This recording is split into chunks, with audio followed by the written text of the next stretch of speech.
नमस्कार दोस्तों, मैं हनी स्वागत करता हूं आपका आपके अपने यूट्यूब चैनल 360 पेडागॉग में। और आज 20 अगस्त और 20 अगस्त को सीटेट का पेपर 1 हो चुका है और हम आपके सामने हाजिर हैं सीटेट पेपर 1 की आंसर की लेकर।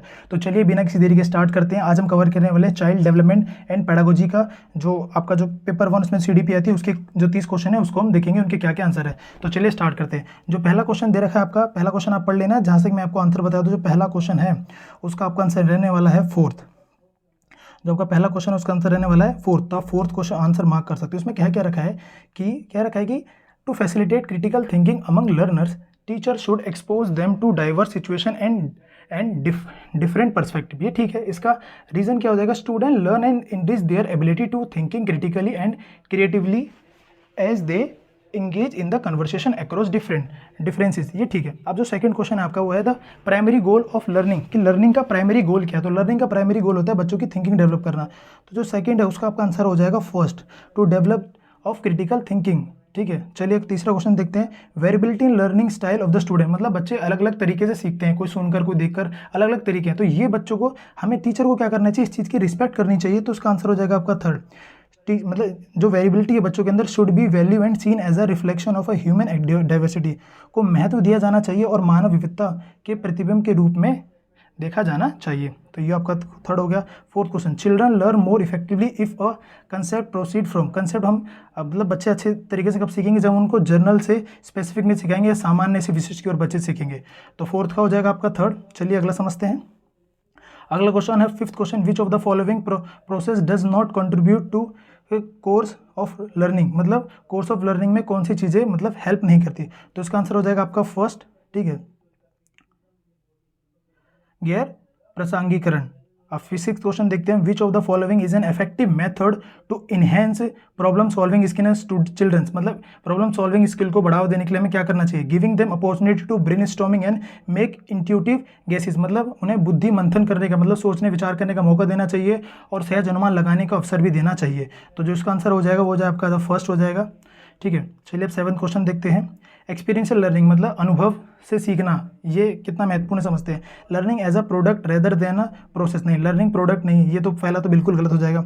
इसका जो आपका आंसर होने वाला है वो आपका है सेवंथ का जो आपका आंसर होगा वो आपका होगा second, importance of critical reflection. ये आपको क्यों जरूरी है? ये आप कह सकते हो कि एक्सपीरियंशियल लर्निंग स्ट्रेस किस पे देती है? इंपॉर्टेंस ऑफ क्रिटिकल रिफ्लेक्शन, बच्चा तार्किक रूप से सोचना समझना स्टार्ट करता है। अगला जो क्वेश्चन है अगला आपका, read the following and choose the correct. इसमें दे रखा है टीचर शुड क्रिएट, इसका जो है एट्थ का जो आंसर होगा, करेक्ट आंसर वो होगा आपका फोर्थ। इसमें जो आंसर दे रखे हैं आप, मतलब जिसमें जो पेन से टिक लगा है आप उस पर ध्यान ना दे, जो मैं बोल रहा हूँ वर्बली और जिसपे मैं मार्क कर रहा हूँ रेड से, आप उस पर ध्यान दें। जो उसका आंसर होने वाला है वो है आपका फोर्थ। एट्थ का आंसर क्या होगा आपका? फोर्थ होगा। इसके एक्सप्लेनेशन हम आपको बाद में दे देंगे। आगे चलते हैं। एज एज पर Lev Vygotsky dash play an important role. Lev Vygotsky के अकॉर्डिंग क्या सबसे इंपॉर्टेंट रोल निभाता है? वो आपका है पीयर कोलेबोरेशन या सहकर्मी सहयोग सबसे ज़्यादा इंपॉर्टेंट होता है आपका। नौवां क्वेश्चन हो गया। अगला क्वेश्चन समझते हैं। अकॉर्डिंग टू लेव वाइगोस्की थ्योरी, इनर स्पीच क्या करती है? बच्चे को डायरेक्ट करने, मतलब उसके थॉट को डायरेक्ट करने में हेल्प करती है। तो इसका हो जाएगा आपका सीधे सीधे 10। Is a way to for children to regulate their own thinking. ठीक है, अगला समझते हैं। और इधर रखा है कि इसमें दे रखा है जो चौथा क्वेश्चन है आपका, कि किस एज में बच्चा, मतलब किस एज में बच्चा जो एक एक क्या लिखा है 4 ईयर ओल्ड, अच्छा ये क्वेश्चन पढ़ते हैं। इसमें क्या दे रखा है कि बच्चा 4 ईयर ओल्ड अपर्णा कहती है कि एक बटन जिंदा है। अच्छा ये वो उसकी जीन पियाजे की थ्योरी से है कि वो कहती है कि जो नॉन लिविंग थिंग है, जो नॉन लिविंग थिंग है वो भी जिंदा है। ऐसा बच्चा जो कहता है उसकी क्या थिंकिंग होती है? उसकी थिंकिंग होती है एनिमिस्टिक थिंकिंग। तो इसका आंसर हो जाएगा फोर्थ। अगला है 12, while dash agencies of socialization are predominantly important in the infancy and dash agency of the socialization are become important in the early childhood। तो ये आपका इसका आंसर हो जाएगा सीधे सीधा आपका हो जाएगा फोर्थ, कि जब बच्चा पैदा होता है उसके सबसे पहले उसका सोशलाइजेशन प्राइमरी से एजेंसी होता है, फिर सेकेंडरी एजेंसी से। और 13 क्वेश्चन आता है। अकॉर्डिंग टू लेवाइगोस्की किस पे इंपॉर्टेंस देता है? लेवाइगोस्की देता है language development facilitate cognitive development, मतलब लैंग्वेज डेवलपमेंट, भाषा का बच्चे को जितना ज्ञान होगा उससे उसका उसका कॉग्निटिव डेवलपमेंट या संज्ञानात्मक विकास तेज होता है। अगला है, eight which level of the Kohlberg moral reasoning of children typically believe that the people should live up the expectation, मतलब सोसाइटी और फैमिली के एक्सपेक्टेशन के अकॉर्डिंग रहते हैं, वो होता है आपका कन्वेंशनल लेवल। सेकंड इसका आंसर हो जाएगा आपका read the following statement and choose the correct answer. ये जो आपका असर्शन रीजन वाला है क्वेश्चन नंबर 15, इस क्वेश्चन नंबर 15 का आंसर हो जाएगा आपका 4। इसको आप देख लेना, इसका आंसर हो जाएगा आपका 4th।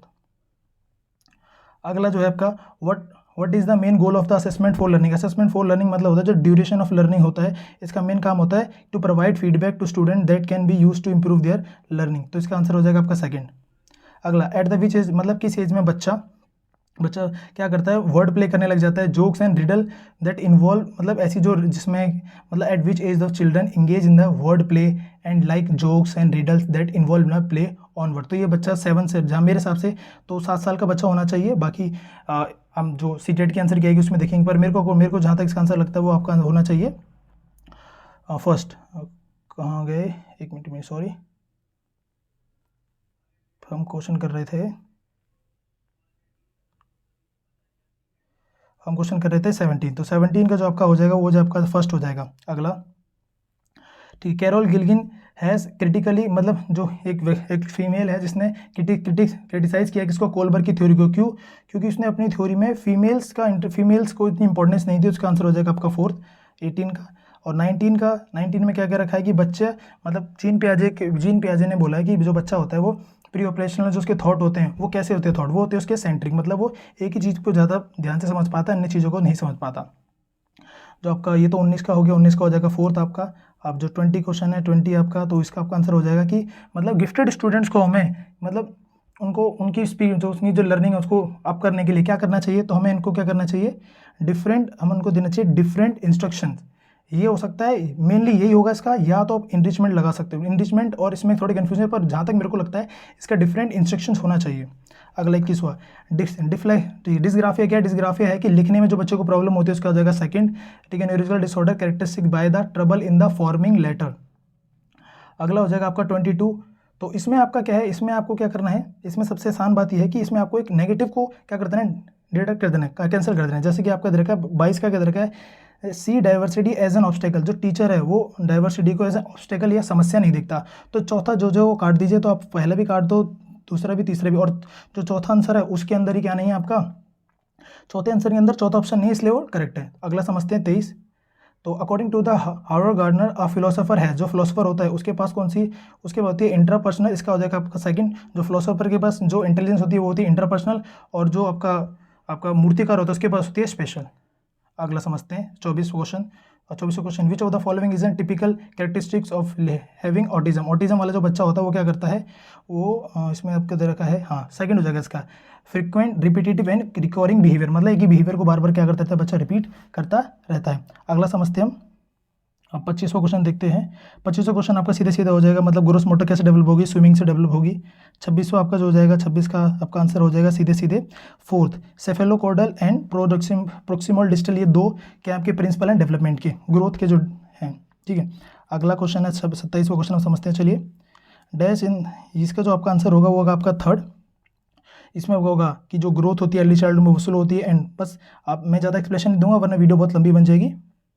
अब 28वां क्वेश्चन जो आपका है, 28वें क्वेश्चन का आपका आंसर हो जाएगा आपका 1st हाउ। ठीक है, मतलब ये जो है आप समझते हो 28वें क्वेश्चन, ज़्यादा एक्सप्लेनेशन नहीं देना।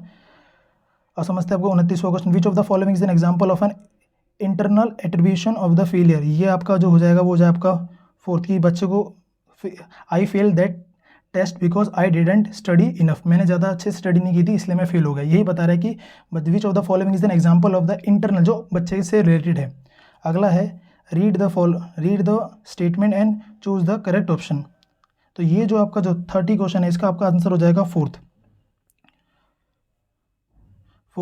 दोनों ठीक होंगे।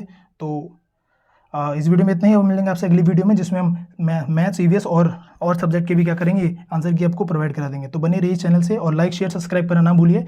धन्यवाद।